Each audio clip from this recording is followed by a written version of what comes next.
¿Qué tal, amigos? Muy buenas tardes, qué bueno que nos acompañan hoy, 25 de marzo del año 2015. Como verán aquí, y como siempre luchando con la tecnología, que de eso les haré un comentario al ratito. Estamos transmitiendo desde el Complejo Cultural Universitario en el marco de la feria del Festival Internacional del Libro, y pues la verdad muy a gusto aquí en este espacio abierto a todo el mundo está invitado, siempre hay actividades, siempre hay algo que hacer, siempre hay algo que ver, puede usted venir y pasarse el día entero y no se aburre. Pero bueno, hoy hay noticias interesantes. Entre otras cosas, comentaremos cómo el tipo de cambio, el deslizamiento del peso, afecta a instituciones como esta donde hoy nos encontramos, la Universidad Autónoma de Puebla.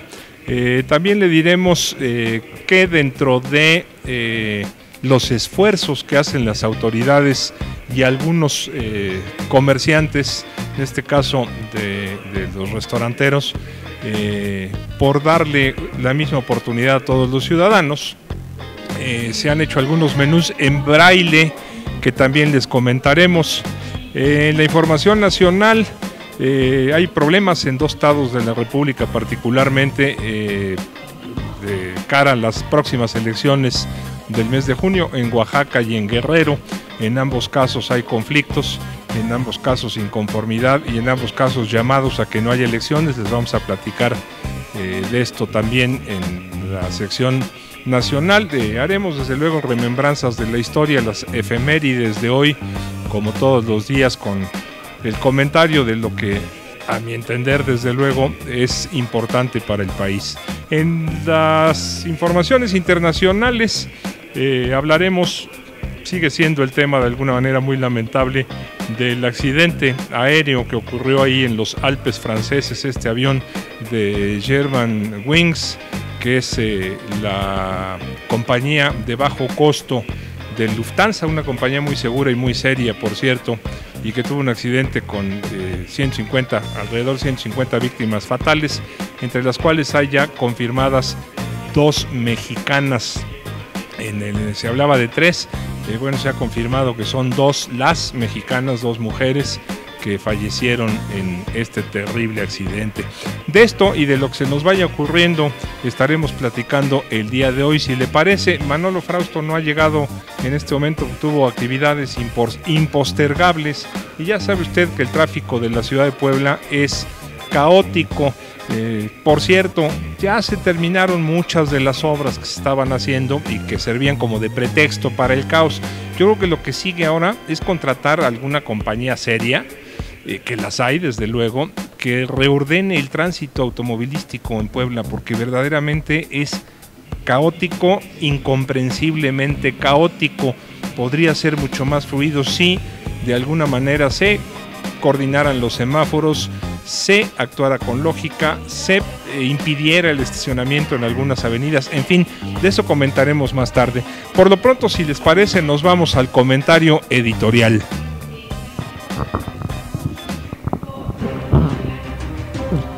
Editorial. Al aire noticias.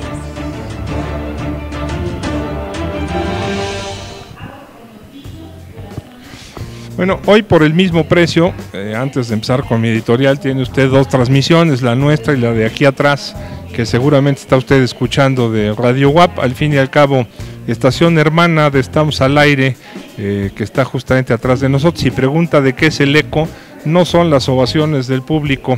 En fin, no sé si usted lo escuche tanto como yo. Nos vamos al comentario editorial. Facebook, la ventana al pasado, lo titulé este día. No soy hábil en el manejo de los modernísimos artefactos tecnológicos, al contrario, probablemente observen en este espacio mis dificultades con esos artilugios. Tampoco me son familiares, de hecho no alcanzo a comprenderlos, los modos, las modas que se utilizan en los medios digitales y en las redes sociales. Pon etiquetas, me dicen. Pon las referencias en letras azules, es muy fácil. Me explican, al tiempo que me miran sin entender que no entienda. Sí entiendo, quisiera decirles, pero no comprendo. Pero mejor no digo nada para no caer en discusiones bizantinas. Aquí cabrían letras en azul que conduzcan una explicación de lo que esto significa. Discusiones bizantinas. Del tipo, si no pongo etiquetas, mis escritos se vuelven incomprensibles. Si no pongo referencias en azul, no me explico. El caso es que soy hombre de mi tiempo. Y aunque nunca es tarde para aprender, en eso estoy, he llegado a la conclusión de que uno se puede volver un experto en el manejo de las herramientas cibernéticas, pero las va a usar para lo mismo que utilizaba la biblioteca, la hemeroteca o la máquina de escribir. O sea, hay herramientas nuevas, pero tendencias tradicionales muy difíciles de cambiar. No sé si me explico. Es en este sentido que he descubierto que Facebook es una ventana al pasado, cuando menos para mí. Quiero decir que desde que estoy ahí, en Facebook, con poca habilidad por cierto, no he vislumbrado mi destino, no he descubierto la verdadera razón de la existencia, ni he modificado mis costumbres. Pero sí he sabido de personas a las que perdí de vista por decenios y me he comunicado con gente con la que no crucé palabra cuando convivimos en otros tiempos. Es paradójico que en esta modernidad en constante desarrollo se tropiece uno con la nostalgia y se atreva a comunicarse con quien por alguna razón, timidez tal vez, no lo hizo hace muchos años como me acaba de pasar, suceso que me inspiró el presente texto. ¿Que a quién me refiero? Eso no se los voy a contar. Misterio en azulito.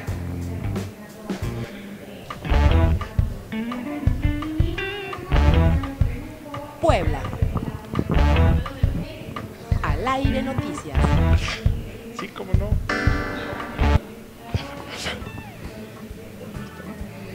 Bueno, pues ahí tiene mi comentario de hoy. Y es que realmente es un modo y una moda de comunicación esta diferente, ¿no? Al fin y al cabo, uno tiene sus tendencias o sus querencias, dicen los taurinos, y se acaba yendo por lo que conoce, ¿no? La herramienta es diferente. Sirve el Facebook para comunicarse sin duda, sirve el Facebook para muchas cosas, pero uno lo usa de acuerdo a cómo uno es. Decía por ahí algún taurino de otros tiempos, hablando de Juan Belmonte, otros decían que de algún torero incluso más antiguo, se torea como se es, era la definición, ¿no?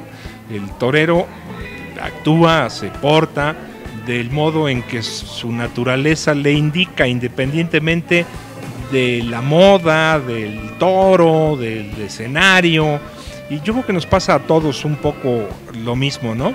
También se facebookea como se es, o se usan las herramientas cibernéticas como uno es. No sé a usted qué le parezca. Hay que utilizar las herramientas, sin ninguna duda. Hay que aprender a utilizarlas, también sin duda. Pero el uso de una herramienta moderna no moderniza a la persona. Yo, como ya les he dicho y les repito, y así estoy conforme, no estoy de moda, yo soy un clásico. Pero bueno, nos vamos a la información, si les parece, a la información local en principio. Una propuesta seria, antes de entrar a las notas, es de veras, hay empresas que se dedican en el mundo a ordenar el tránsito vehicular y peatonal, o sea, a darle lógica, orden y concierto a la movilización en las ciudades. Aquí en Puebla tenemos algunas cosas que a mí me parecen buenas, por ejemplo el Metrobús. Desde luego la solución al transporte es el transporte público.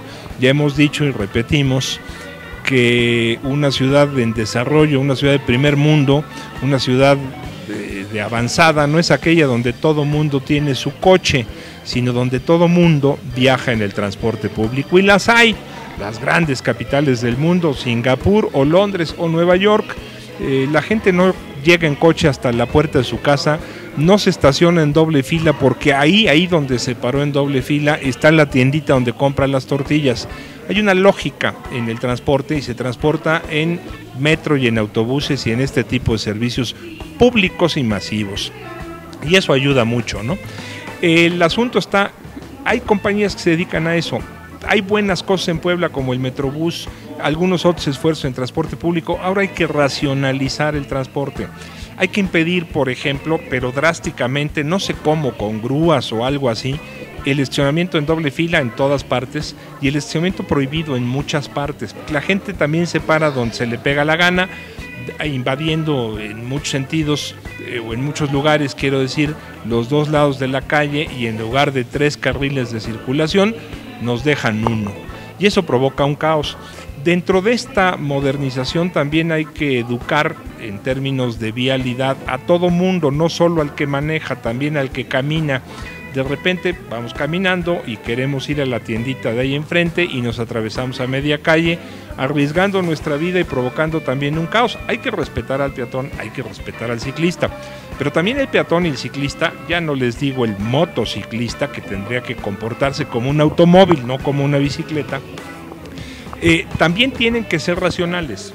Se cruza la calle, pues se cruza en la esquina. Si hay puente, tratar de usarlo. Es cierto que hay puentes que son toda una prueba de resistencia física y podríamos poner en la parte de arriba, probablemente con la medicina pública, un aparato ahí, un electrocardiógrafo, algo así, para aprovechar los ancianos que suben estos puentes, les hagan una prueba de esfuerzo.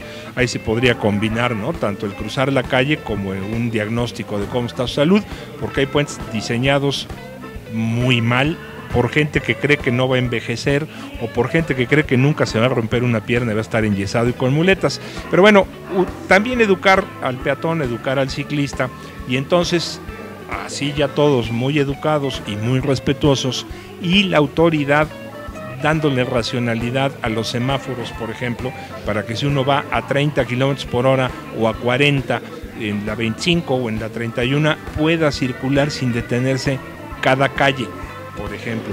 Peatón cruzando en la esquina donde le toca el semáforo. En fin, cosas de ese tipo que nos ayudarían mucho. Eso en lo local, y es una propuesta seria, y además no es una propuesta única. La hacemos muchos de los que tenemos acceso a algún micrófono, pero también la hacen todos los poblanos que andan por la calle exponiendo la vida y perdiendo el tiempo y respirando contaminantes, que todo es parte de lo mismo. Nos vamos a las notas de hoy. Ya saben, hemos estado hablando de cómo anda la cosa con el dólar y el peso, que sube y que baja, que ha alcanzado recientemente, la semana pasada, niveles récord. Hemos hablado también de que no necesariamente el deslizamiento del peso, incluso la devaluación frente a las monedas como el dólar, es mala. También pudiera por ahí tener algunas ventajas. Depende de cómo manejemos nuestra economía. Recordamos siempre la devaluación de 1956, llevada a cabo en el gobierno de Adolfo Ruiz Cortines, que llevó a 20 años de estabilidad económica, de crecimiento prácticamente al doble del crecimiento poblacional, del Producto Interno Bruto, que fue una devaluación hecha una Semana Santa con los bancos y demás servicios financieros cerrados. Claro que eran otros tiempos. Hoy no importa que esté cerrado el banco de la esquina porque no está cerrado el tráfico cibernético de dinero, pero una devaluación bien hecha puede ser benéfica. Ahora bien, ¿de qué afecta? Afecta. Fíjese usted, por ejemplo, lo que le sucede a esta benemérita institución en cuya sede nos encontramos. La Benemérita Universidad Autónoma de Puebla resulta afectada con la caída del peso frente al dólar, debido a que equipos de laboratorio y de investigación e insumos son adquiridos en otros países. Así lo expresó el rector de la institución, Alfonso Esparza Ortiz, quien destacó que se están realizando los ajustes necesarios para hacer frente a la devaluación del peso con diferentes esquemas. Después de que durante enero, febrero y marzo el dólar superó la barrera de los 15 pesos y el pasado 11 de marzo la moneda estadounidense alcanzó un máximo de 15.92 pesos a la venta y se compró en un mínimo de 15.35 pesos, Esparza Ortiz resaltó que los problemas se presentan en el área de importaciones. Agregó que pese a que la Federación realizó diferentes recortes en su gasto, la Benemérita Universidad Autónoma de Puebla mantiene su presupuesto sin cambios, ya que hasta el momento no ha sido informada de alguna disminución de recursos. Ya sabemos que para el 2015 no se espera una reducción drástica. Problema grande se nos va a venir en el 2016. Afortunadamente no, todavía seguimos con nuestro mismo presupuesto. Hemos tenido impacto desfavorable por el tipo de cambio y por el tema de importaciones, sobre todo en equipos de laboratorio y de investigación, que todo es en dólares. Ahí hemos tenido impacto, pero vamos saliendo adelante apuntó el rector de la Benemérita Universidad Autónoma de Puebla, Alfonso Esparza Ortiz. Decía yo que para el año que entra, con los precios del petróleo como están y no se ve que vayan a mejorar, y con otras dificultades económicas, es probable que haya recortes, y desafortunadamente por ahí les da por recortar lo que menos debían de recortar, que es precisamente la educación. Yo creo que de algún modo ya deben estarse preparando instituciones como esta en vista al problema que se va a venir encima en el 2016, y creo también que por otro lado los ciudadanos también tenemos que estar preocupados para exigir que los recortes se den en cosas que no afectan tanto el futuro del país, sueldos, gastos, ya sabes, celulares, vehículos, guaruras, ese tipo de cosas que son carísimas, que no hacen tanta falta, que no hacen tanta diferencia en el buen gobierno y que cuestan mucho dinero, que no le peguen a la educación. En fin, esta nota la publica precisamente el día de hoy eConsulta, el portal de noticias. Por otro lado también le decía, y eso es importante, que el gobierno municipal, algunos otros comerciantes, en particular en este caso los restauranteros, se preocupan por la gente con capacidades diferentes. Ya sabe usted que es difícil, no difícil, es ridículo, pero así sucede, que si usted le dice ciego a un ciego, luego se enojan y le dicen, ¿cómo le dice ciego a un invidente? Pero el caso es que en esos eufemismos, la gente que tiene alguna disminución física, que padece alguna carencia, pues, luego se ven afectadas, porque por andar tocando con pincitas temas que son muy claros, la gente prefiere no verlos, justamente, no saber, no preocuparse, y pues hay que se hagan bolas, ¿no? A ver cómo resuelven sus problemas los sordos o los ciegos, o la gente que anda con muletas, decía yo, por ejemplo, para cruzar una avenida, ¿no? Nadie piensa, entonces mejor no los vemos, en lugar de sí verlos, sí considerar la disminución física que pueden padecer y hacer algo al respecto. Es en este sentido que la alcaldía presenta menús en braille y promueve la inclusión. Me parece muy buena cosa. El alcalde, Tony Gali, y la presidenta del patronato del sistema municipal DIF, Dinora López de Gali, su señora esposa, presentaron y entregaron de manera simbólica una serie de menús gastronómicos en sistema braille para facilitar el acceso de la población con debilidad visual a los servicios de restaurantes en la capital. El presidente municipal subrayó la responsabilidad social de la iniciativa privada para sumarse a esta estrategia de inclusión que aparentemente parece una acción simple, pero resulta un verdadero paso hacia la transformación. Ofrecer un entorno de inclusión para las personas con discapacidades es, a todas luces, un propósito noble, profundamente solidario, un hecho que refleja generosidad, humanismo y sensibilidad. Para mí es reconfortante saber que existen empresarios comprometidos con la transformación de espacios para la igualdad. Esto expresó el alcalde. Reiteró que el gobierno está comprometido con las más de, fíjese usted, 47,000 personas con discapacidad que habitan en el municipio. En ese sentido, señaló que las autoridades están obligadas a impulsar una cultura de consideración para este sector, pero sobre todo de respeto a su dignidad y derechos, tanto humanos como sociales. Recordó que el ayuntamiento conformó la Subdirección de Atención a Personas con Discapacidad y Grupos Vulnerables. Además, mantiene un trabajo coordinado y permanente con el sistema estatal DIF, a cargo de la señora Marta Erika Alonso de Moreno Valle, para construir un ambiente de certidumbre y equilibrio para toda la población. La presidenta del patronato del sistema municipal DIF, Dinora López de Gali, informó que en Puebla viven 13,623 personas con discapacidad visual, quienes representan el 29% de ese grupo poblacional. Explicó que con el propósito de elaborar esto, Explicó que el propósito de elaborar estos menús es garantizar la inclusión de las personas con discapacidad a fin de que puedan gozar de los servicios y bienestar que les ofrece Puebla. Señaló que el DIF municipal está comprometido con la elaboración de políticas públicas y acciones integrales que faciliten su pleno desarrollo e inserción en los diversos ámbitos de la vida. También agradeció el trabajo de la regidora Silvia Argüello en el rubro de salud y atención a sectores vulnerables. Por su parte, Michelle Chaín, que es secretario de Desarrollo Económico y Turismo, dijo que los 26 menús traducidos en alfabeto braille permitirán a las personas con debilidad visual un acceso más cómodo a la riqueza gastronómica poblana. Refirió que el trabajo de colaboración entre el gobierno de Tony Gali y la iniciativa privada, en este caso el sector restaurantero, se traduce en beneficios para la ciudadanía, ya que de esta manera los resultados se multiplican. Jair Rivelino, que es presidente de la Cámara Nacional de la Industria de Restaurantes y Alimentos Condimentados, la CANIRAC, mencionó que aproximadamente el 95% de materiales para leer excluyen a las personas con discapacidad visual, lo que representa un reto social para ampliar las políticas de inclusión. Asimismo, refrendó el sentido de corresponsabilidad de los integrantes de esta Cámara. Le leo todo esto, larguito, lo publica Intolerancia Diario, esta nota que estamos leyendo, porque me parece que es muy importante y muy trascendente. Hay muchas personas que tienen discapacidades diversas y que por ahí nadie les hace caso, como ya decíamos, ¿no?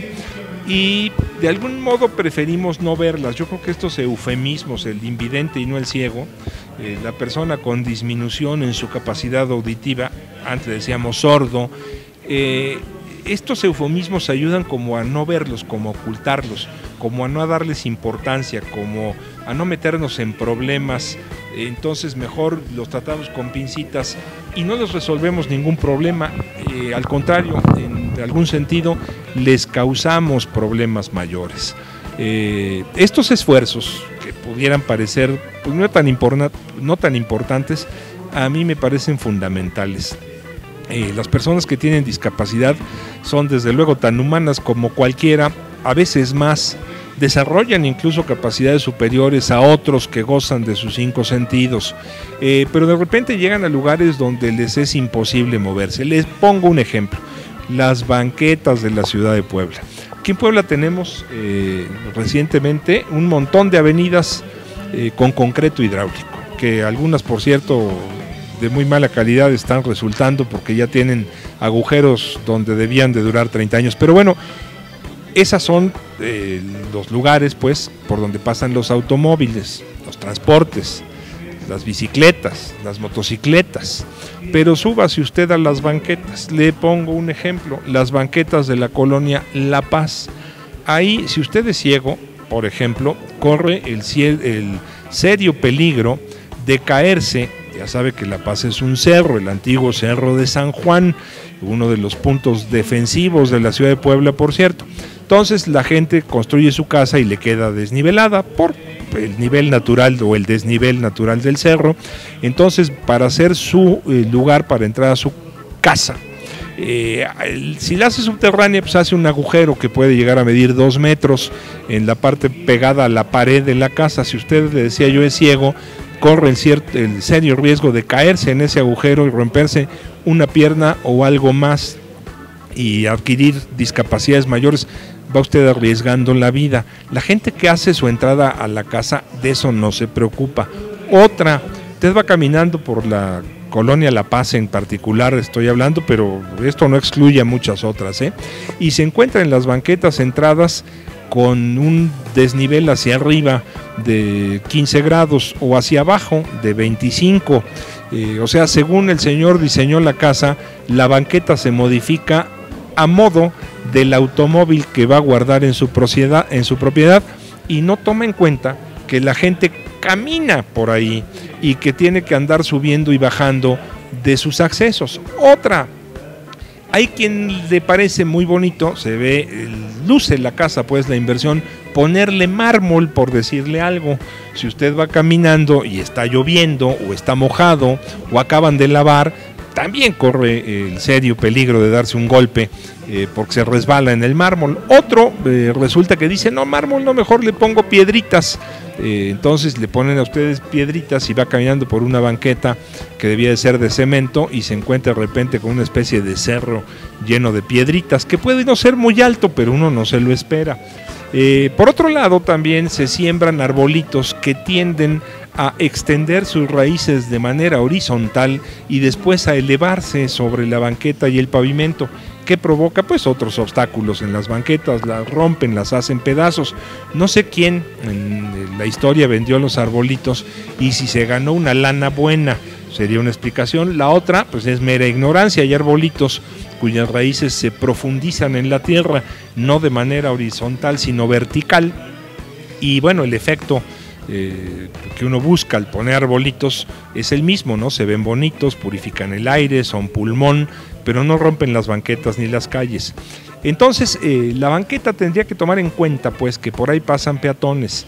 Debía haber una reglamentación para que fueran todas iguales, estuvieran pavimentadas, cuidadas, y el señor que meta su coche pues que empiece a hacer su obra después de la banqueta, que ahí se las ingenie para que el coche entre para abajo o para arriba, pero la banqueta planita, su coche puede pasar de todas maneras ahí, ¿no le parece? En fin, observaciones que uno hace tratando de mejorar la convivencia en la ciudad de Puebla, que por otro lado es tan bonita. Se va usted al centro de la ciudad, la verdad es un privilegio vivir en esta ciudad, haber nacido en ella. Ve usted la arquitectura de Puebla y desde luego da gusto, ¿no? En fin, lo malo es cuando en lugar de tomar en cuenta lo que ya tenemos y trabajar en consonancia para que no solo lo sigamos teniendo y lo cuidemos bien, sino que además de todo, toda la obra que hagamos sea en el sentido de mejorar la ciudad, se nos olvida y hacemos las cosas, antes se decía, a la trompa talega, al ahí se va, al pues como quede, la cosa que sea rapidito y le inauguren el día de, pues el día de puede ser el informe, cumpleaños, santo, visita del presidente, lo que usted quiera. Y por ahí se hacen obras deprisa y mal hechas, pero además sin planeación previa.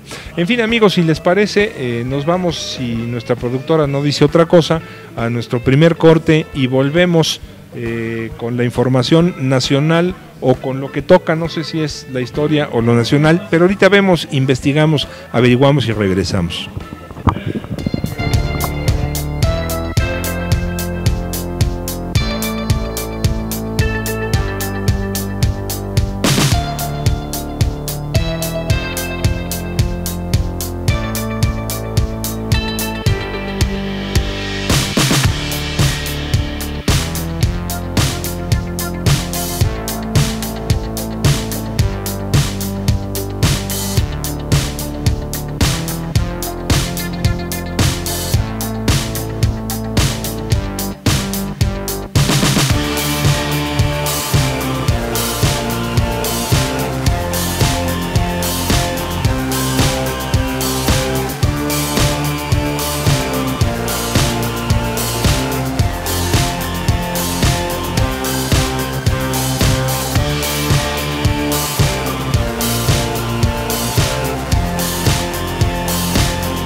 deportes. Al aire noticias.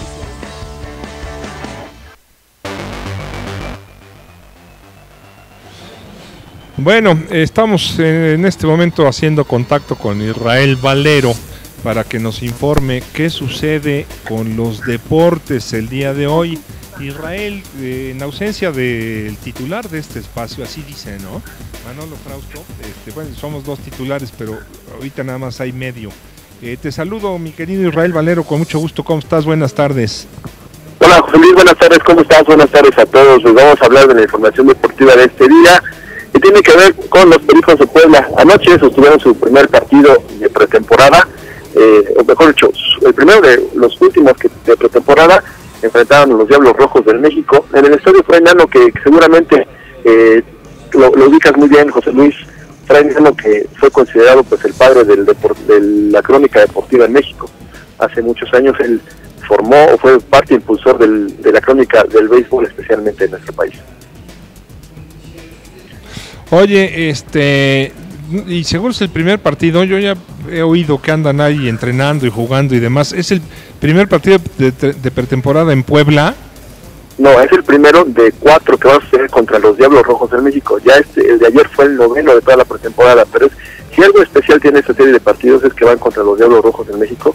En esta serie de la última semana de pretemporada se está reeditando la final de la temporada pasada 2014, en la que se enfrentaron ante los Diablos Rojos del México. Y ayer el equipo de Pericos gana 13-1 con una gran actuación de Fernando Alejos, quien conectó un cuadrangular, pero también llamó poderosamente la atención el dominicano Miguel Tejada, quien ya apareció con los Pericos de Puebla. Miguel Tejada es un ex liga mayorista que, bueno, pues viene con un gran cartel y que es considerado uno de los estrellas a seguir en esta temporada de la Liga Mexicana de Béisbol. De ahí que muchos medios de comunicación pues el día de ayer estuvieran muy pendientes de entrevistarlos, de saber qué es lo que opinaba referente a lo que hay del béisbol, ¿no? Pues ahí está el primer resultado de los Pericos de Puebla en esta semana, donde hoy se vuelven a enfrentar a los Diablos Rojos del México en el estadio Fray Nano, y el fin de semana, sábado y domingo, aquí en la Angelópolis, en el Parque Hermano Cerdán, el sábado a las 4 y domingo a la 1 de la tarde para cerrar su preparación, y estarán enfrente ya la próxima semana, el día 2 de abril, que será la fotografía oficial, para que después venga ya la presentación y el primer partido de temporada oficial el 4 de abril contra el equipo de los Guerreros de Oaxaca en el Parque Hermano Cerdán. Muy bien, pues ahora que no hay fútbol, es buena oportunidad para ir al béisbol. Es otro deporte que se juega de manera diferente, pero también con pelota. Oye, Israel, aprovecho, yo sé que lo tuyo son los deportes, pero para preguntarte ahí la polémica que se ha armado. También eres ciudadano y por lo tanto tienes tu opinión política, eres parte de la polis. ¿Qué te parece que juega la selección el día de las elecciones federales de este año? Hay quien dice que no debe de ser y hay quien dice que no importa. ¿A ti qué te parece, mi querido Israel?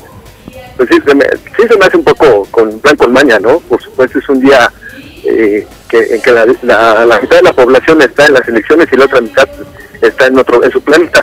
Y el fútbol, al final de cuentas, es parte de la distracción de este país, de ocuparnos o centrarnos en otras cosas que no tengan que ver con la política. Entonces creo que sí es una estrategia muy bien planteada por parte de las televisoras, que son los que tienen los derechos sobre el tricolor, pues para que la gente también como que de alguna manera se desentienda de esa política y no sepa qué es lo que pasa en este país, ¿no?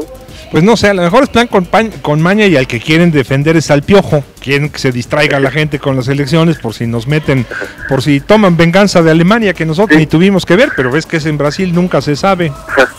Exactamente, sí, digo, también por si ese día la selección mexicana pierde, entonces para tapar un poco la derrota, pues sería las elecciones, ¿no? Sería la nota más importante del día siguiente en los medios de comunicación.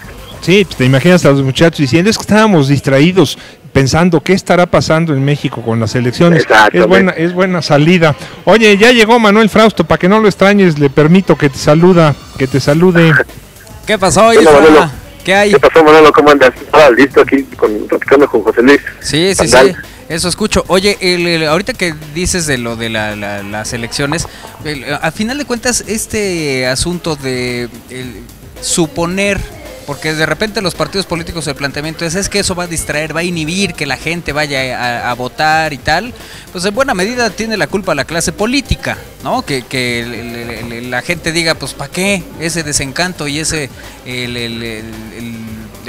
esa postura que de repente tiene el ciudadano? Pues en buena medida se le debe a los partidos políticos, porque puedes tener un juego, sí, el partido dura 90 minutos, no más, y tienes para votar desde las 8 de la mañana hasta las 6 de la tarde. Hasta las 6 de la tarde, ¿No? sí, O sea, exactamente. en todo caso podría ser otro argumento. Sí, hay, solamente son 2 horas las que va a durar el juego. Por supuesto que tampoco en ese partido no es la final de la Copa del Mundo, Claro. como para poder estar ahí metido al 100%, ¿no? Claro, es pero amistoso bueno, al final. Pero sí, lo sí. que plantea la federación es que pues no piensan mover el juego. La federación dice pues no, porque además no es fácil encontrar una fecha para enfrentar a Brasil. Dudo mucho que los brasileños digan, claro, tiene selección, sí, yo juego ese día para distraer a la población. No, los brasileños tienen una agenda muy apretada, es muy difícil jugar contra un equipo como Brasil, y si ya se tiene ese amistoso, pues la federación dice, pues lo vamos a jugar, eso no lo vamos a modificar, ¿no?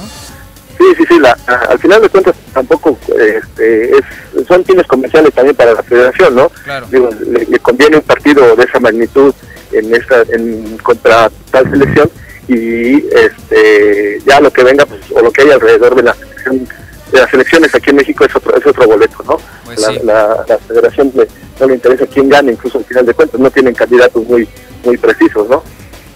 Muy bien, No, muy y, bien. y en una de esas hasta ayuda, porque la gente se va a acordar, oye, ¿cuántas son las elecciones? Pues el día que juega México en Brasil, Sí, ¿no? claro. Es una buena Ándale, pues, referencia. sí, un buen ¿Se referente. acuerda que Sí. es sábado de gloria al base? Pues así, ¿no? Está bueno, Israel, yo me despido de ti con mucho gusto. Que estés muy bien, adiós. Yo también, corazón, te veo al rato. Nos vemos al rato. Cuídense, adiós. Adiós. Al rato en el aire estará aquí. ¿Qué pasó, Manolo? ¿Qué El- andabas ocupadón? Israel Valero. Fíjate que fui a Puebla FM, Puebla TV, Ajá. aquí atrás. Ajá. Me encontré una cantidad de personas. No me digas. Que- Qué raro que- eso, que ¿no? además- ¿Qué pasa con frecuencia? No pasa con frecuencia. A buena parte de ellos los conozco desde hace un buen rato, ya en medios de comunicación, y algunos otros que no sabía bien a bien que ahí laboraban, pero que empezamos a compartir ahí algunas historias interesantes.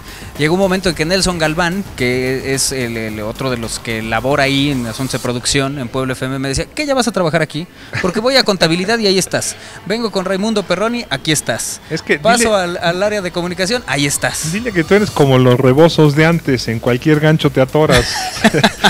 Por eso te encuentran en contabilidad y en todas Sí, partes. por eso vaya, vi a en todos, todas partes saludé a tienes Lalo Bravo también. alguien a quien saludar, que ese es tu atorón, el saludo. Sí, Lalo Bravo, que a él lo conocí porque él era el que operaba todo en el espacio de noticias de Cable Noticias, Ajá. con Fernando Crisanto en el 96, y él era el director de cámaras. Entonces, que sigue cumpliendo las funciones ahora en Puebla TV, que también lo saludé por ahí.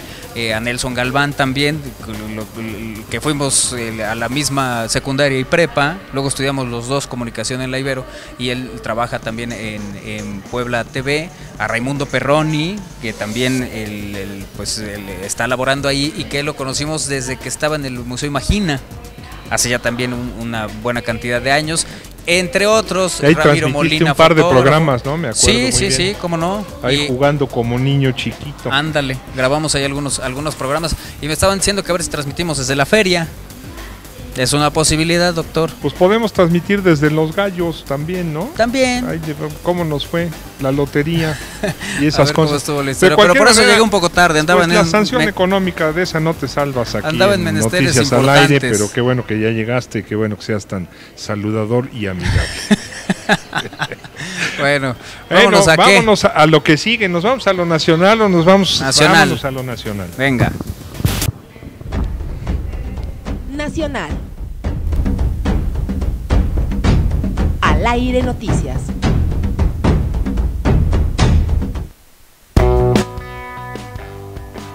Nacional, hay varias cosas que comentarles. Por lo pronto, esta inconformidad de los maestros en Oaxaca, que pues ha sido una constante, ¿no? En los últimos años. Oaxaca ya tiene varios años con esta historia y con esta circunstancia de pues un conflicto con los maestros, y que bueno, en fechas recientes pues ha aparecido de manera constante o cuando menos de manera más intensa. Hoy publica el Universal que profesores del sector Valles Centrales revelaron esta mañana a sus compañeros de la Mixteca y la Sierra que ampliaron este miércoles el plantón que mantienen desde hace más de 8 meses en el Zócalo hasta calles del centro histórico de la ciudad de Oaxaca. Profesores del sector Valles Centrales revelaron esta mañana a sus compañeros, por lo cual cerraron el tránsito de vehículos a calles como Valdivieso, Armenta y López en su esquina con Independencia, Hidalgo y Guerrero, así como en la esquina de Bustamante y Guerrero.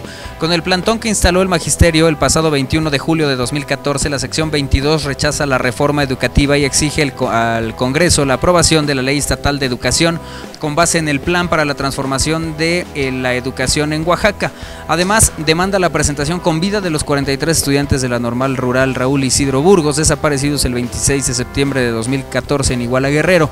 Los profesores de Valles Centrales estarán en el plantón rotativo hasta el 29 de marzo, el cual está respaldado por comerciantes ambulantes que están instalados en la Alameda de León y en el Zócalo. El asunto es que se extiende el plantón en el centro de Oaxaca, el plantón que mantiene la sección 22. Oye, y esto relacionado con la siguiente nota que ahora leerás, plantea un problema muy serio al sistema político mexicano, porque al fin y al cabo, ¿qué dicen los maestros de la sección 22? Que desde luego están en problemas, no solo ellos.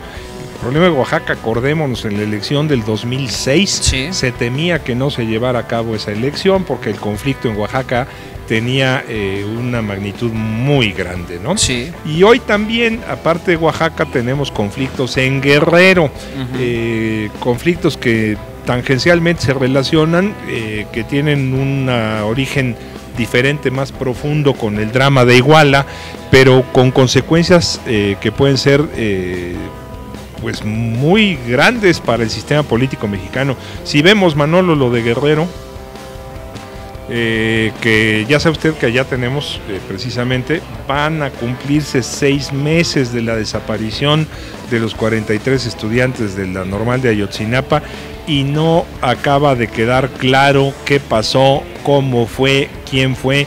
Ahí ya sabemos una verdad histórica que nadie cree, y hay una inconformidad que se va a volver histórica porque está escalando pues niveles de descontento que hace muchos años no se veían en México. Esa sí puede que modifique la historia, pero bueno, el caso es que también en Guerrero hay problemas. Sí, porque los padres de los normalistas están planteando que no haya elecciones como tal. Ahí te va. Melitón Ortega, padre de Mauricio, uno de los estudiantes de Ayotzinapa desaparecidos, insistió en que los padres de los normalistas impedirán a toda costa que haya elecciones en Guerrero. Expuso que parte del documento que mañana, 26 de marzo, integrarán el INE en la Ciudad de México propone que las autoridades del Estado deban elegirse a través de una asamblea. Recordó que este jueves, a 6 meses de los actos violentos en Iguala que derivaron en la desaparición de 43 normalistas a manos de policías corruptos, los padres de los estudiantes realizarán a las 12 del día un mitin afuera de las oficinas del Instituto Nacional Electoral, ante cuyas autoridades entregarán un escrito. En ese documento plantean que no haya elecciones en Guerrero, dado que según ellos no hay condiciones para que se realicen los comicios en razón de que no han aparecido los normalistas. En entrevista que hicieron con Grupo Imagen, dijeron que mientras no haya limpieza en la clase política no podemos hablar de elecciones, porque sería votar en favor de un narcopolítico, establecieron. Insistieron en que van a impedir que se realicen las elecciones y que la estrategia para tal efecto la diseñarán en su momento. Solo dejó entrever que se esperan más movilizaciones y protestas. Por la tarde de este jueves, después de que realicen el meeting en la sede del INE, los padres de los normalistas marcharán al Ángel de la Independencia al Monumento a la Revolución, para lo cual hicieron un llamado a la sociedad a que participe. Esta información que publica hoy el diario Excelsior, que tiene que ver con que padres normalistas plantean elegir autoridades en Guerrero en asamblea. Pues ahí tienes, decía yo que es un problema muy serio por varias circunstancias. La primera, se habla de un estado fallido o no, y se responde que no, el estado fallido tiene una definición, ¿no? México no es un estado fallido, ha fallado el estado en muchas cosas, pero tiene instituciones, tiene también de muy mala calidad, digamos, pero tiene jueces, tiene poder legislativo, poder judicial, poder ejecutivo. No es un estado fallido. Ahora bien, parte del no serlo es que tiene instituciones actuantes, deficientes pero actuantes. Sí. Este planteamiento de que no hay elecciones en 2 estados de la República abona en el sentido del estado fallido. O sea, si no tienes, cuando menos en lo formal, la elección de las autoridades, en este caso el Poder Legislativo, que es la nacional, aunque en Guerrero también hay elecciones locales, hay elección a gobernador, sí puedes estar hablando de un estado, en este caso específico, el estado de Guerrero, como estado fallido si se impiden las elecciones, ¿no? Y el de Oaxaca igual. O sea, oye, en buena medida, parte del problema era que las casillas se ponen en las escuelas. Pues normalmente se ponen las casillas donde suponen las autoridades electorales que hay menos problemas, ¿no? Y las escuelas, la gente lo ubica perfectamente. La gente ubica las escuelas, hay espacios, son espacios grandes para ubicar las casillas, y además son lugares seguros. Al fin y al cabo la gente cuida sus escuelas. En este caso, en los dos, Guerrero y Oaxaca, pues es una condición que se perdió, la de que sea muy adecuado poner la casilla en una escuela. Tampoco es obligatorio, no. O sea, el instituto electoral correspondiente, nacional o estatal, hoy con las modificaciones de la ley, el nacional decide dónde poner sus casillas. Debe tener un cierto sentido, por ejemplo, de que sea de fácil acceso. También cuando hablas de casillas en las ciudades es muy sencillo, pero cuando hablas de casillas en la Sierra de Guerrero, en la montaña, por ejemplo, ya no es tan sencillo, y en Oaxaca ni te cuento, ¿no? ¿Dónde vas a poner las casillas para que la gente vaya a votar? Porque además hay lugares donde hay pocas casillas para gente que vive muy lejos, ¿no? Entonces, pues es parte del conflicto, pero es muy serio que se llame a que no haya elecciones, ¿no? Y creo yo, y espero además, que se esté tomando esta actitud como un planteamiento de presión solamente, y que la resolución al conflicto sea de manera pacífica y de manera conciliatoria, porque sí me queda claro que el Estado mexicano va a imponer las elecciones de todas las maneras. Oye, ¿no? Que no haya elección, ¿qué sucede? ¿Cuál es la lectura o cuáles son las implicaciones? Pues simplemente que le quitas validez al sistema político mexicano. O sea, si no hay elección, se termina el periodo del gobernador en Guerrero, por ponerte el caso más grave, porque es el poder ejecutivo en Guerrero, ¿no? También en Michoacán, por ejemplo, ahí no hay tanta manifestación, pero también hay muchos problemas, también hay elección estatal. Sí. Si no, termina el plazo constitucional del gobernador actuante. Si no hay elección, no hay un gobernador legítimo que lo releve. Si en un momento dado tampoco hay elección legislativa y también los diputados terminan su gestión, tampoco hay un poder legislativo que nombre a el titular del Ejecutivo en tanto se solucione el problema. ¿Qué logras? Pues logras que no haya autoridad. Pues es muy grave, es un rompimiento institucional muy serio. Y lo lees más, lo ves más como medida de presión, más que como algo que verdaderamente vaya a suceder. Es que es casi, de algún modo, ¿cómo te diré? Casi impensable que se acceda, que se logre, por un lado, del lado de los que lo piden, boicotear la elección de manera absoluta. Y es impensable que del lado al que se lo piden, del lado de la autoridad estatal, federal, sobre todo federal, no hagan algo, lo que sea necesario, para lograr elecciones en paz. Sí lo veo como medida de presión, pero sí lo veo como muy riesgoso. Veo muy riesgoso que en lugar de llegar al diálogo y la conciliación, las cosas se exacerben de modo que acaben, por ejemplo, en términos violentos, ¿no? Que claro, el Estado acuda a su derecho legítimo a la violencia y diga, pues hay elecciones y punto. Eso sería gravísimo y tendría tremendas consecuencias. Pero también sería gravísimo, mucho más todavía, que no hubiera elecciones, sobre todo en el caso del Ejecutivo en los estados, porque la elección federal de diputados también es muy grave, pero bueno, hay 300 distritos electorales menos los de Oaxaca, que son muchos, y los de Guerrero, que también lo son. También le quitaría legitimidad al Congreso, pero no de manera tan radical y tan absoluta, ¿no? Al Congreso federal. Pues sí, así las cosas. A ver, que lo que sucede por lo pronto es el planteamiento que hacen los padres de los normalistas y que pues están planteando también este recorrido del Ángel al Monumento a la Revolución el próximo jueves, después de que entreguen documento pues allá en el INE. Y es que lo que piden los padres de Ayotzinapa, ayer justamente, ya no lo comentamos por cierto, pero se conmemoró el trágico golpe de Estado en Argentina. Hizo del 76 para acá 39 años de aquel golpe brutal que le costó la vida a tanta gente. Y bueno, en las marchas, por ejemplo, de los argentinos, se solidarizaron con los padres de Ayotzinapa, porque al fin y al cabo aquellos víctimas de aquella dictadura, es así, plena y absoluta Argentina, también tuvieron sus desaparecidos, siguen teniéndolos. Bueno, estaban las madres de... Las abuelas de la Plaza de Mayo, las madres de la Plaza de Mayo, claro. Entre otras, ¿no? Y sí, solidarias con Ayotzinapa porque tiene similitud el caso, desde luego no es la misma circunstancia afortunadamente, pero a lo que voy es, tendrá que hacerse una negociación, no sé cómo llamarle, con ellos, para que se queden tranquilos también, cuando menos de que se siga investigando y no pretender dar un carpetazo al asunto de los 43 desaparecidos como si no hubiera pasado nada nunca, porque eso es lo que está ocasionando los problemas. En el caso de Oaxaca también hay una negociación política que hacer con los maestros, ¿no? Y una negociación política que pasa por el área sindical pues de los maestros. Hay un conflicto entre la CENTE y el CENTE en Oaxaca desde hace mucho tiempo. Bueno, se tendrá que resolver de algún modo, ¿no? Se tendrán que poner de acuerdo en vía de evitar un problema mayor pues. Claro. Bueno, vamos a hacer una pausa, es Al Aire Noticias, transmitiendo desde el Complejo Cultural Universitario de la UAP. Aquí estamos por la Feria Nacional del Libro, en este 2015 que está realizando aquí también. Pausa, regresamos.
Bueno, pues... Al aire noticias. Bueno, nos vamos a ver qué pasó un día como hoy, 25 de marzo. En la historia hay cosas curiosas, como siempre, interesantes, ilustrativas. En 1519, un 25 de marzo, derrotan en una segunda batalla Hernán Cortés y sus huestes en Centla a los naturales de las riberas del río Tabasco. En 1789, el rey español, el rey de entonces, Carlos IV, nombra a Francisco de Goya y Lucientes como el pintor de cámara de su corte. Durante la invasión napoleónica, el artista, don Francisco de Goya, fue testigo cruel y apasionado de los hechos y pintó los desastres de la guerra. También Carlos III, María Luisa y Carlos IV y su familia, entre otros, Francisco de Goya y Lucientes.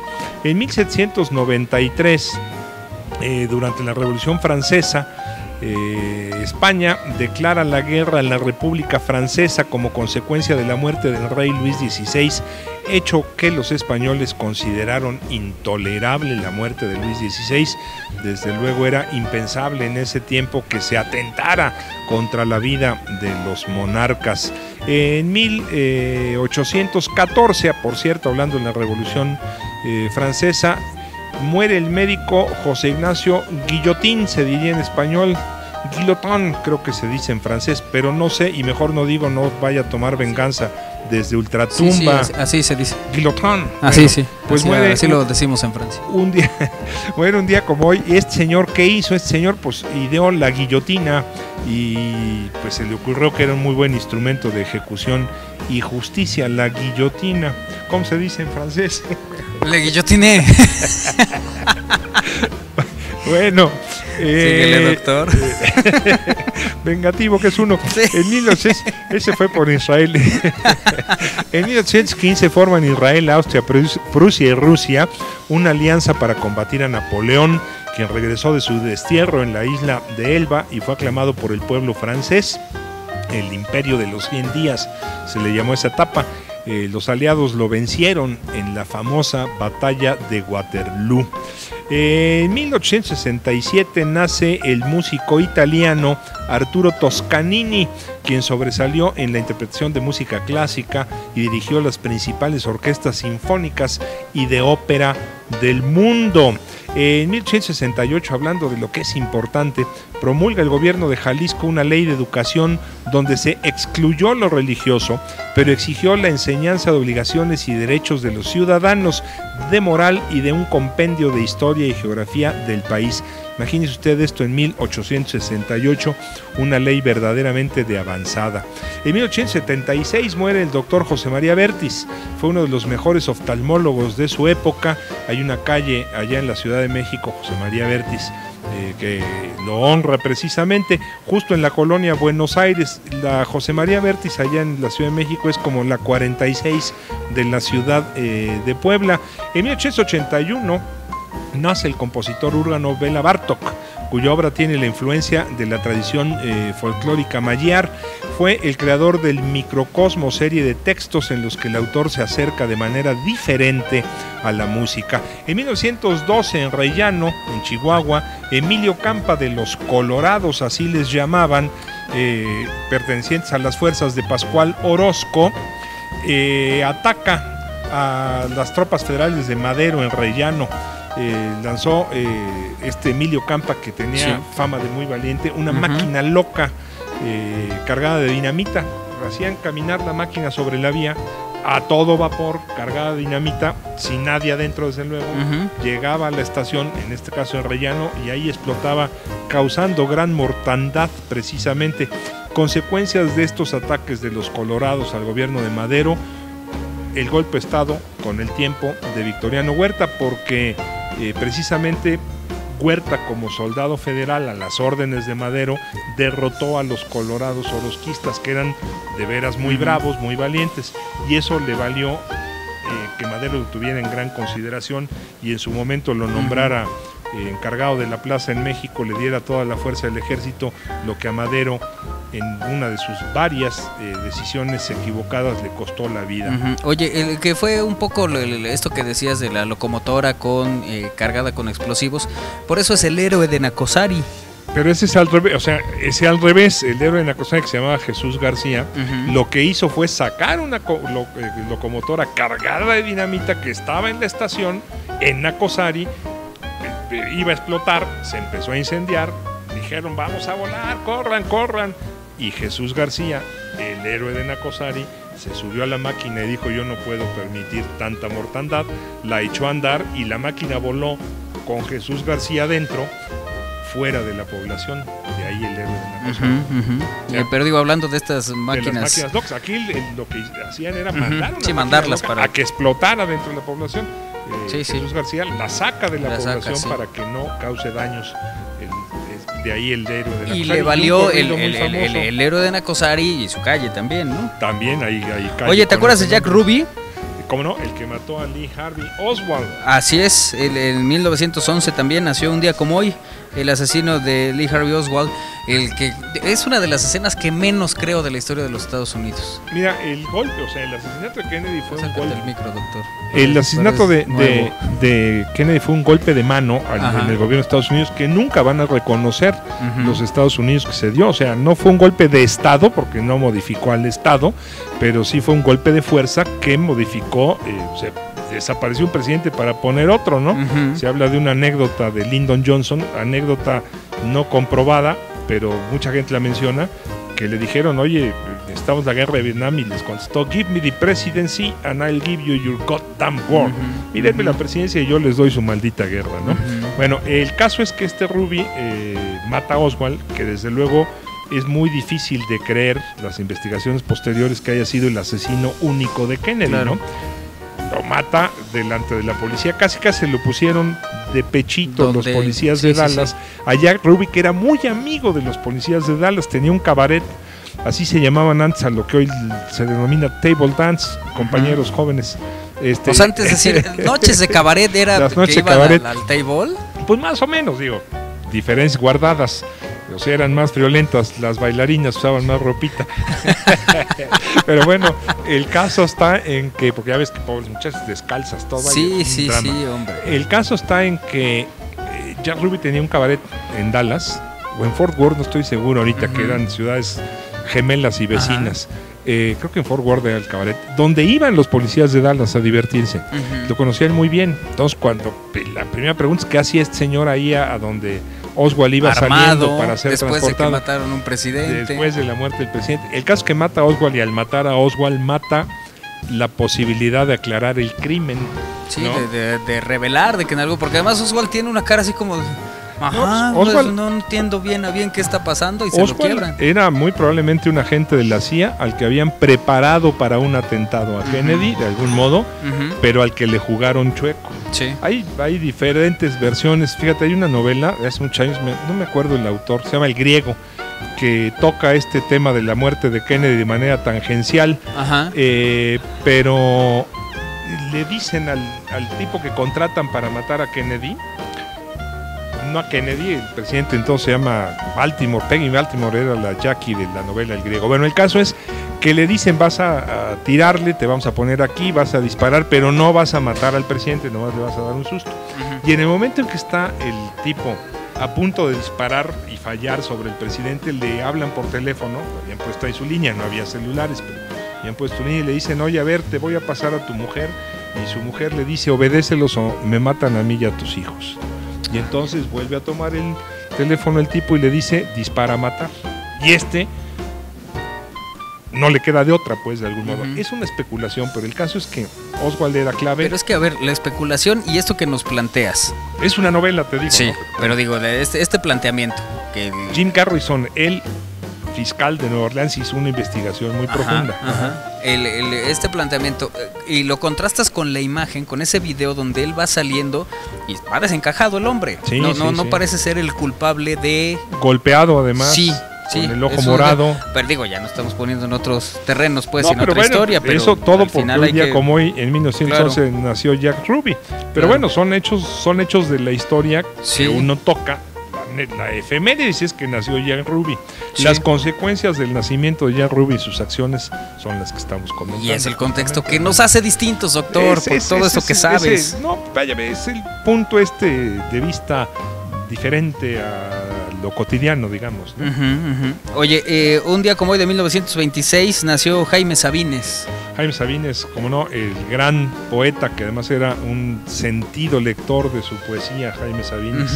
Fíjate que hace muchos años, en una de las primeras ocasiones en que me quedé transmitiendo noticieros en Radio Oro, me tocó la muerte de Jaime Sabines, ¿no? Estaba a punto de acabar el noticiero y llegó la noticia, ¿no? Entonces estabas hablando de cable, la muerte, ¿no? El nacimiento, que fue hace poquito, por cierto. Y dije, tengo una noticia de las que uno no quisiera ser portavoz, no quisiera yo dar esta noticia, pero bueno, déjeme confirmarla, vamos a corte y de regreso se la digo. Ya me lo mato del susto a mi mamá.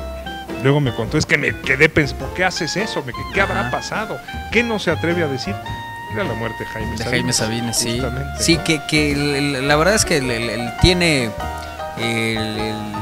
trabajos interesantísimos, Jaime Sabines, y la verdad es que es un tipo que además me divertía mucho escucharlo, ¿no? Ya sabes, cuando hacía sus lecturas. Es que te digo que no tenía una gran voz, no era un Carlos Fuentes, que era un lector extraordinario de su propia obra y de la de cualquiera, pero tenía una manera de leer sus poemas muy sentida, le daba justamente el sentido, pues, que quería a lo que escribía, ¿no? Y poemas maravillosos de Sabines. Yo no acumulo en la memoria muchos poemas porque ocupas parte del disco duro y al fin y al cabo, cuando quieras decir un poema de Sabines, pues lo lees y ya, un día de estos lo haremos, pero tiene algunos extraordinarios, ¿no? Muy buenos, muy buenos. Te voy a decir, por ejemplo, El Peatón. De Jaime Sabines es maravilloso. No sé, creo que lo tenemos ahí, Dani. Busca Jaime Sabines. La luna, que se puede tomar a cucharadas, por ejemplo. También otra que a mí me gusta mucho es La opinión de los médicos, que a los 50 te dicen que te cuides. Mutatis mutatis. Esa es buena también. O sea, cambiando lo que haya que cambiar, pero lo que dices. ¿Cuáles tienes ahí? Que te cuides. Ajá, los amorosos, por supuesto. Larguísimo, desde luego, sí. Otra.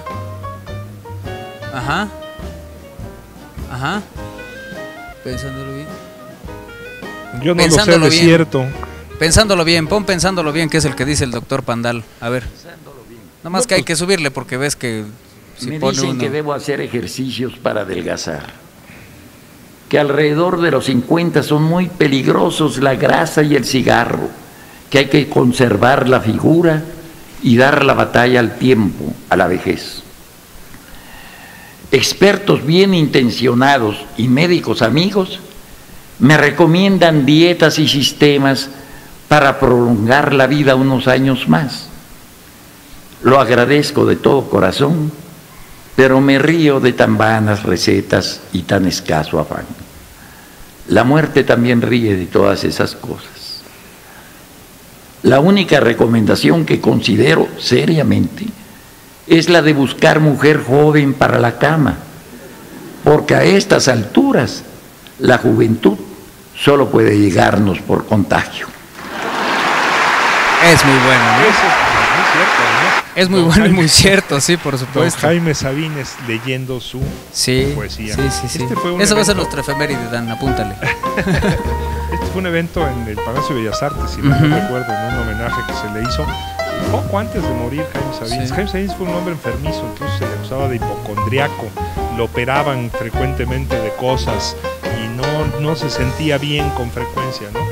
Pero el caso es que podría haber puesto, se los dije en el epitafio del hipocondriaco, porque sí murió joven Jaime Sabines, ¿no? Y tiene cosas extraordinarias. Los poemas que escribió a la muerte del mayor Sabines, cuando murió su padre, por ejemplo.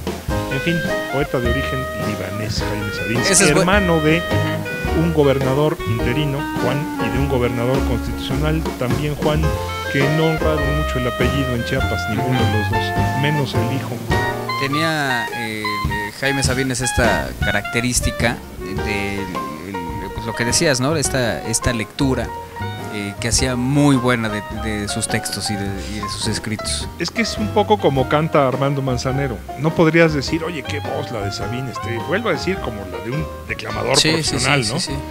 Como la de Paco Stanley en sus tiempos, ¿no? Que declamaba cosas, o como la de Carlos Fuentes leyendo su obra, no, pero con qué sentimiento, igual que Manzanero. No es un gran cantante, pero dime quién, o Agustín Lara en su tiempo, cantaba sus canciones como ellos, ¿no? Claro. Oye, y hablando de cantantes y canciones, también un día como hoy, en 1996, se murió Lola Beltrán. ¿Te acuerdas de Lola la Grande? ¿Cómo Lola no? de México, Sí. porque Lola la Grande, Lola de España era Lola Flores. Lola Flores, más claro. o menos contemporáneas. Murió un día como hoy, también joven.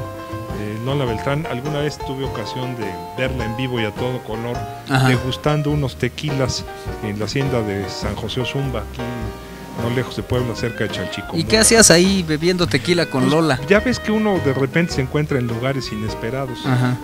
Yo conocía al dueño, era compadre de un compadre del dueño de la hacienda, que es una belleza. Y ahí andábamos, pues, yo creo que en la vena folclórica, ¿no? ¿Y que cante? Y que cante, cantaba alguna cosa. Había alguna otra cantante que ahorita no me acuerdo, también famosa, pues. ¿La Tarea Curi? No, porque no era una cantante folclórica mexicana. No creo si era Tania Libertad, no me acuerdo quién era, la verdad no me acuerdo. Voy a hacer memoria y por ahí tener alguna foto. En esa hacienda, en ese casco que es hermosísimo, San José Ozumba, San José Otumba se llama, creo, sí.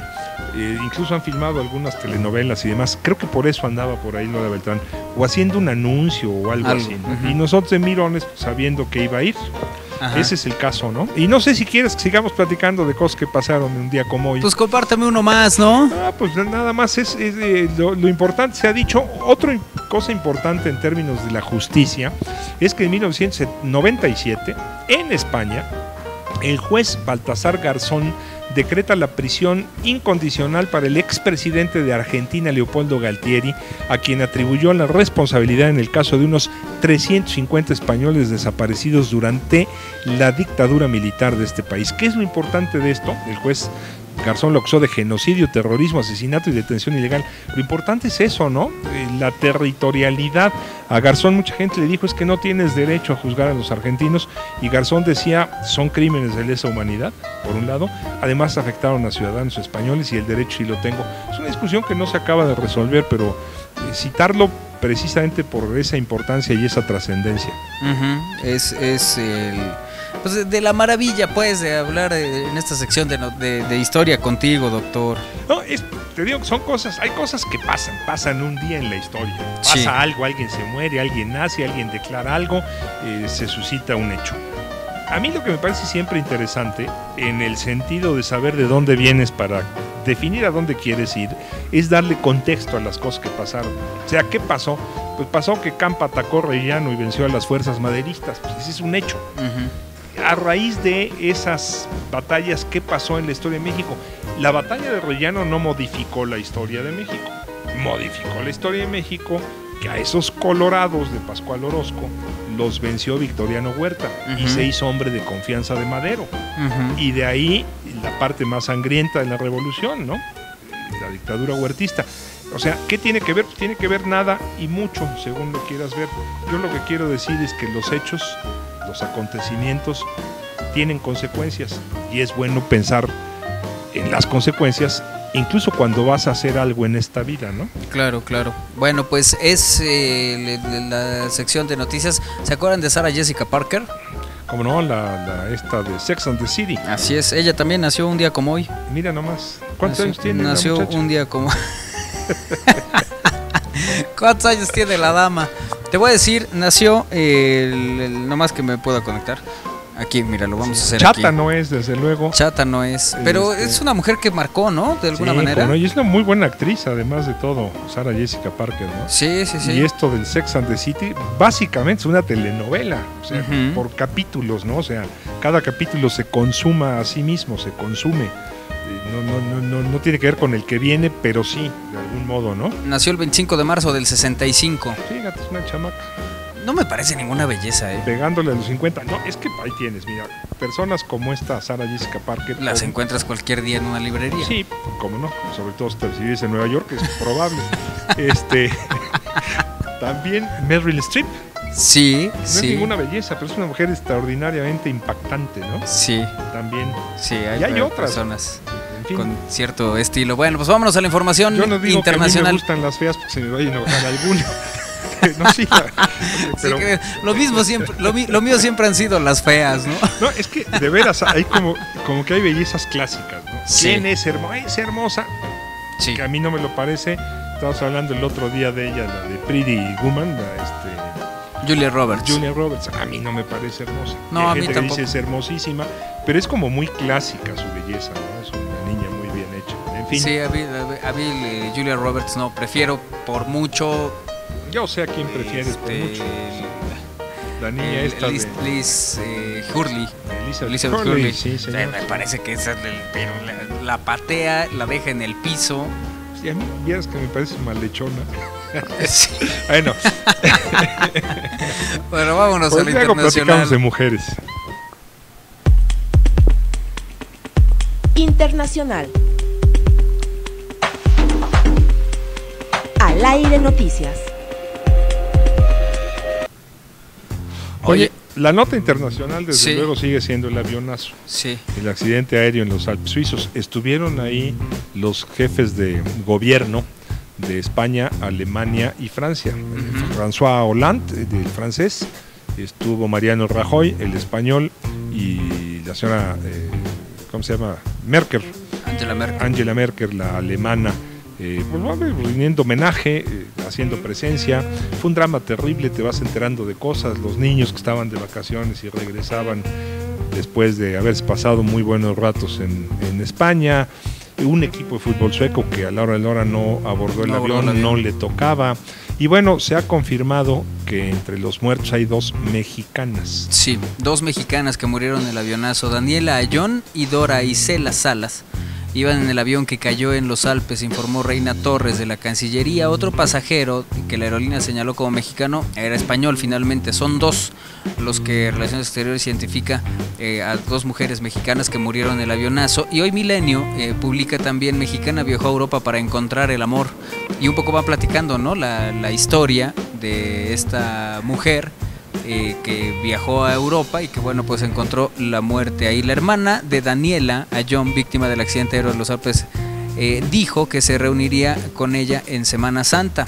Esta nota que publica hoy Milenio dice: Fernanda Rico, hermana de Daniela Ayón, que murió en el accidente aéreo en los Alpes franceses, dijo que esperaban que llegara hoy a México para estar en Semana Santa con la familia. En entrevista con el grupo Imagen, Rico dijo que Daniela viajó a Ámsterdam para celebrar su cumpleaños 36 y para encontrar el amor.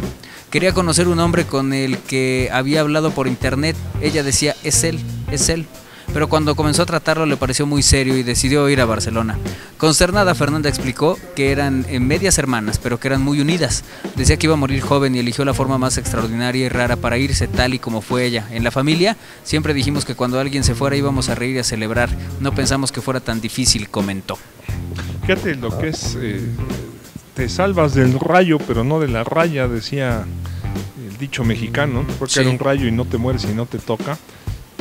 Pero cuando te toca, te toca. Hay un cuento por ahí de, no me acuerdo si es de B. Traven o de quién, de Traven, creo que sí, de Juan Rulfo, no sé, en este momento no, creo que es de Traven, pero en fin, de un señor que se encuentra a la muerte del patio de su casa, más o menos, otra vez mutatis mutandis, como deba de cambiarse, y si no es así, pues yo lo invento, pero la anécdota es: se encuentra a la muerte y lo ve el caballerango de la hacienda, se encuentra la muerte en el patio, se asusta, se monta en su caballo, en un caballo, y sale destapado a todo galope huyendo de la muerte a la que acaba de ver. Sale el dueño de la casa, ve a la muerte y le pregunta: ¿y tú qué haces aquí? Ya me toca morirme. Y la muerte dice: no, vine a ver porque al caballerango debía de habérmelo encontrado en el camino montado a caballo, ahí lo estaba yo esperando, y como no llegaba vine a ver por qué. Está bonito, o sea, el caso es que el que salió huyendo se le debe encontrar donde tenía su cita, ¿no? Claro. Y el que no le tocaba, pues no le tocaba, aunque se encuentre en la circunstancia. Esta muchacha, Ayón, maestra de yoga, por lo que hemos leído, pues buscaba el amor de su vida. Yo espero que haya encontrado en la muerte el amor de manera absoluta, ¿no? Uh-huh. Los investigadores que analizan los restos del avión siniestrado ayer en los Alpes franceses extrajeron un archivo de audio utilizable de una de las cajas negras del Airbus, pero podrían tardar varias semanas o meses en sacar conclusiones fiables sobre la causa del accidente. Es poco probable que haya una gran degradación de la calidad del audio, pero tenemos que afinar la compresión. Es lo que sucedió en la cabina y eso puede tardar varias semanas o varios meses, declaró hoy en conferencia de prensa el director de la Oficina de Investigaciones y Análisis francesa, Rémi Jouty. Que por cierto no han descartado todavía la posibilidad de un acto terrorista, porque claro, es un accidente extraño, ¿no? Sí. Es un accidente extraño, sin llamada de auxilio. ¿Qué habrá pasado? Luego también el lugar donde está el avión está hecho verdaderamente pedazos, o sea, es... Claro, imagínate la velocidad que vendría, sí, claro, ¿no? Bueno. Pero bueno, ese es muy lamentable accidente, muy lamentable que hayan ido 2 mexicanos, muy lamentable que hayan ido niños, incluso bebés. 150 personas. 150 personas. Y otra vez, es y sigue siendo el modo más seguro de viajar estadísticamente. Uh-huh. La cantidad de gente que viaja en avión es millones todos los días, hay millones de vuelos en todo el mundo. Claro, ¿qué pasa? Pasa que cuando hay un accidente de aviación no se muere una persona, se mueren muchas, ¿no? Claro. Creo que el peor de los accidentes de la historia de la aviación ha sido el choque de 2 Jumbo Jets en el aeropuerto de Tenerife, en las Islas Canarias, uh-huh, si mal no recuerdo, en 1987, donde hubo cerca de 600 muertos. Chocó un avión aterrizando con otro que estaba esperando para cruzar la pista. En ese vuelo, por cierto, murió una actriz mexicana famosa, muy famosa en su época, Fanny Cano. Fanny Cano, muy guapa, por cierto. Muy guapa, efectivamente. Pero bueno, es donde te toca, y el medio de viajar más seguro que hay en el mundo estadísticamente sigue siendo el avión. Sigue siendo el avión, pues sí. Pues acabamos con esta noticia lamentable, Manolo, el día de hoy. Sí, prácticamente es el cierre del Aire Noticias desde el Complejo Cultural Universitario de la UAP, con esta Feria Nacional del Libro, que bueno, pues tiene una edición más y que nosotros transmitimos desde aquí por ese motivo toda la semana. Mañana también estaremos por aquí, si alguien quiere pasar a saludar al doctor Pandal, pedirle autógrafos, fotos, lo puede hacer a la sé leer, pero escribir no se va. Es como aquel que decía la taquigrafía, la hablo muy bien pero no la sé escribir. Eso, así. Más o menos así. Bueno, pues ya llegamos al final. Gracias a todos los que estuvieron acompañándonos, a Vero Altamirano, a Daniel Aguilar. Doctor, despide formalmente. Mi querido Manolo, Vero, Daniel, todos, gracias amigas, amigos por escucharnos. Ya sabe que al ratito... Se me fue rapidísimo el programa. Aquí, sí, quién sabe por qué habrá sido. Al ratito está aquí al aire, que sí va a estar Manolo Frausto, como es su obligación al aire, que también se transmite en Radio WAP, si quiere usted escucharlo. Y si no, por aquí en internet, en estamosalaire.com. Muchas gracias por habernos acompañado hoy, muchas gracias por su atención siempre, y por aquí nos escuchamos y nos vemos radio y televisión por internet, estamosalaire.com, el día de mañana en punto o casi de la 1 de la tarde. Que la pase muy bien, adiós.